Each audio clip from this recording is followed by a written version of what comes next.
আমরা বাইতুল্লাহর বড় একটি অংশ, সেটি হচ্ছে হাজারে আসওয়াদ, সেই জান্নাতি পাথর। সেই হাজারে আসওয়াদ, এই পাথরটি হাজী সাহেবদের কাছে এত গুরুত্বপূর্ণ কেন? ধন্যবাদ। হাজরে আসওয়াদ হচ্ছে একটি জান্নাতি পাথর, যেটি হযরত জিবরাইল আলাইহিস সালাম জান্নাত থেকে নিয়ে এসেছিলেন।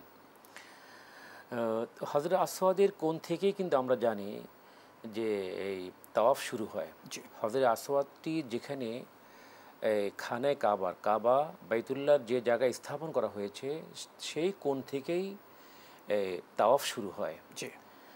এবং আবার তাওয়াফ করতে করতে যখন হাজরে আসওয়াদে আসবে, এক চক্কর হবে। জি। তখন হাজী সাহেবরা, যাদের এরকম সামর্থ্য আছে, তারা এই পাথরকে চুম্বন করেন।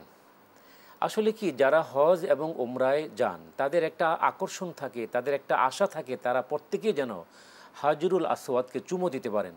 কারণ হাদিস শরীফের মধ্যে আসে, নবীজি বলেছেন, যে ব্যক্তি এই পাথরকে চুমো দিবে সে নিষ্পাপ হয়ে যাবে, তার কোনো গুনাহ থাকবে না। সুবহানাল্লাহ। এই পাথর চুম্বকের মতো তার গুনাহগুলোকে চুম্বকের মতো নিয়ে নেবে, ওই ব্যক্তি আর কোনো গুনাহ থাকবে না। এখন ভিড়ের কারণে অনেকের আশা থাকে, কিন্তু তিনি চুমো দিতে পারেন না। তখন দূর থেকে যদি কেউ বিসমিল্লাহি আল্লাহু আকবার ওয়ালিল্লাহিল হামদ এটা বলে যদি কেউ এই হাত এইভাবে করে, তাহলে সে কিন্তু সুন্নত আদায় হয়ে যাবে এবং উনিও কিন্তু সওয়াব পাবেন, উনি কিন্তু নিষ্পাপ হয়ে যাবেন। ও এখন প্রচণ্ড ভিড় হয়।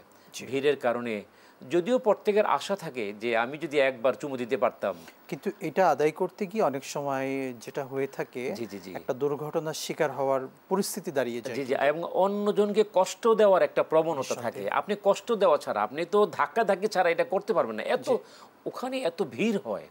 সেজন্য আমরা ওই কি বলে এটাকে, যদি প্রচণ্ড ভিড় হয়, যদি স্বাভাবিকভাবে আপনি চুমো দিতে পারেন তাহলে দিবেন, আর যদি সম্ভব না হয় দূর থেকে বিসমিল্লাহি আল্লাহু আকবার বললেই সুন্নত আদায় হয়ে যাবে।